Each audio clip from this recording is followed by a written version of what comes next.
Hello বন্ধুরা, আজকে সুলেখা কিচেনে হতে চলেছে শুক্তো। তো সব রকমের সবজি নিয়ে নিয়েছি, কেটে থালার মধ্যে সাজিয়ে নিয়েছি। পেঁপে নিয়েছি আর সজনে ডাঁটা নিয়েছি। মশলার জন্য নিয়েছি সর্ষে, পোস্ত, কাজু। আপনারা চাল মগজ দানাও দিতে পারেন। নিয়ে নিয়েছি ফোড়ন আর চন্দনি ভেজে গুঁড়ো করে রেখেছি। এই গুঁড়োটা লাস্টে নামানোর আগে দিয়ে দেবেন, তাহলে দেখবেন একদম অনুষ্ঠান বাড়ির মতন শুক্তো হবে। ঠিক আছে, এবার ওটা বাটির মধ্যে নিয়ে নিলাম। দেখুন, হাঁড়ির মধ্যে ভাত বসিয়েছিলাম, একটু জল তুলে নিলাম। ওর মধ্যে 10 টাকা প্যাকেটে একটা দুধ গুলিয়ে নিয়ে নেবো। আবার উচ্ছেটা কড়ার মধ্যে দিয়ে লাল লাল করে ভেজে নেব।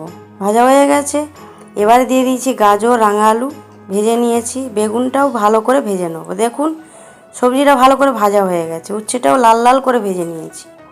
সব রকমের সবজি ভেজে নিয়েছি। এবার দেখুন মশলা কী দেবো। শুকনো লঙ্কা নিয়েছি, তেলটা কড়ার মধ্যে দিয়ে দিলাম। কড়ার মধ্যে তেলটা গরম হয়ে গেছে, এবার দিয়ে দেবো 5 ফোড়ন, 2টো গোটা লঙ্কা।